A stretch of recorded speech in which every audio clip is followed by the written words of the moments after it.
দর্শক এই মুহূর্তে একজন সহকর্মী বঙ্গভবনের সামনে আছেন, তিনি হচ্ছেন মুশফিকুর রহমান। আমরা সরাসরি কথা বলছি তার সাথে। মুশফিক, আমরা জানি কিছুক্ষণের মধ্যে রাষ্ট্রপতির শপথ অনুষ্ঠানটি শুরু হবে, তো রাষ্ট্রপতির শপথ অনুষ্ঠানের সবশেষ প্রস্তুতি সম্পর্কে আমাদেরকে জানান। মারিয়া, আমি বঙ্গভবনের বাইরে দাঁড়িয়ে আছি। আপনি যেমনটি আমাদের সহকর্মী মইনুল হাসান আপনাদেরকে ভেতর থেকে জানাচ্ছিলেন আসলে দরবার হলের ভেতরে কি হচ্ছে বা বঙ্গভবনের ভেতরকার অবস্থা কি। আমি আসলে বাইরের অবস্থাটা আমি আপনাকে একটু দেখাতে চাই বা জানাতে চাই।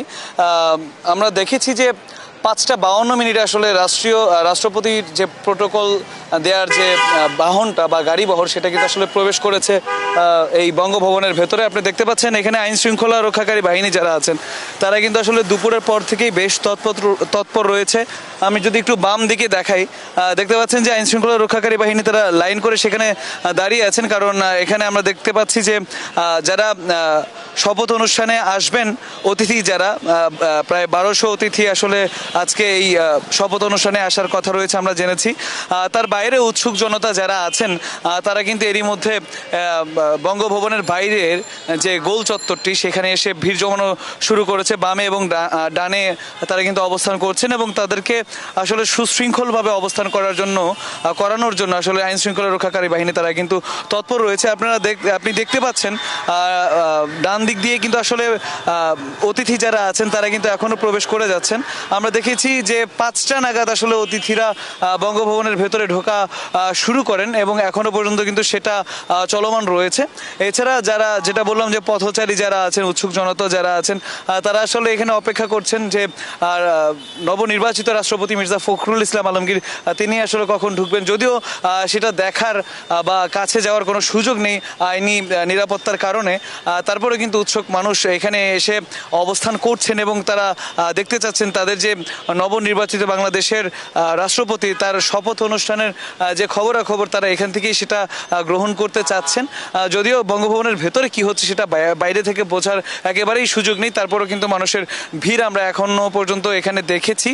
গাড়ি চলাচল যেটা আছে এই রাস্তায় সেটা স্বাভাবিক রয়েছে, তবে অতিথিদের গাড়ি যখন ঢুকছে তখন কিছুটা সীমিত করা হচ্ছে।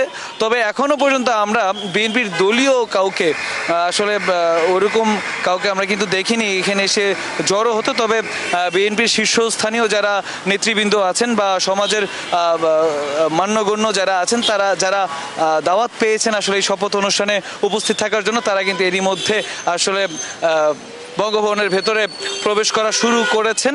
এবং যেমনটি আপনি জানেন যে 7:30 নাগাদ মির্জা ফখরুল ইসলাম আলমগীর তিনি কিন্তু বঙ্গভবনের দরবার হলে প্রবেশ করবেন এবং তারপর পরে কিন্তু জাতীয় সংসদের ভারপ্রাপ্ত স্পিকার কায়সার কামাল তিনি কিন্তু তাকে শপথ বাক্য পাঠ করাবেন, এমনটা খবর আমাদের সহকর্মী মইনুল হাসান তিনি জানিয়েছেন। এবং এছাড়া মির্জা ফখরুল ইসলাম আলমগীরের দলের জন্য যে ত্যাগ বা তার যে অবস্থান দলের জন্য সেটা কিন্তু নিয়ে এরই মধ্যে বলেছেন। তবে আমি যেটা বলতে চাই, এখানে অনেক মানুষের সাথে আমাদের কথা হলো, তারা অনেকেই বলেছেন যে মির্জা ফখরুল ইসলাম আলমগীর তিনি এমন একজন রাজনীতিবিদ, তার শুধু বিএনপির মধ্যেই নয়, বিএনপির বাইরে অন্যান্য বাংলাদেশের যে রাজনৈতিক দলগুলো আছে বা সাধারণ মানুষের মধ্যে তার যে অবস্থানটা, তার যে ক্লিন ইমেজ সেটা কিন্তু তাকে বেশ এগিয়ে রেখেছিল প্রথম থেকে এই রাষ্ট্রপতি হওয়ার দৌড়ে। এবং সেটাই কিন্তু শেষমেশ তিনি দলের জন্য যে ত্যাগ তিতিক্ষা করেছেন সেই পুরস্কার কিন্তু বা সেই কৃতজ্ঞতা কিন্তু তার প্রতি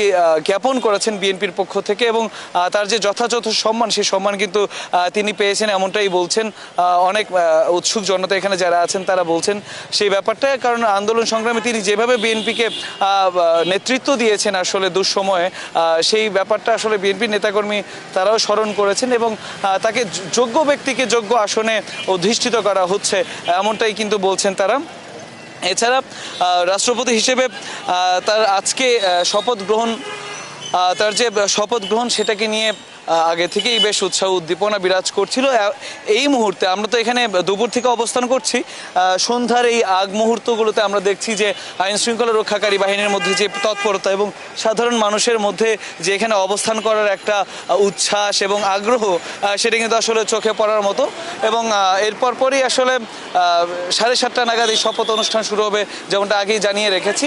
পরবর্তী সংবাদে আসলে আমরা জানাতে পারবো পরবর্তী আপডেটগুলো এবং শপথ অনুষ্ঠানের পরবর্তী পরিস্থিতিতে যাই ঘটুক আমরা সেটা পরবর্তী সংবাদে আপনাকে জানানোর চেষ্টা করব।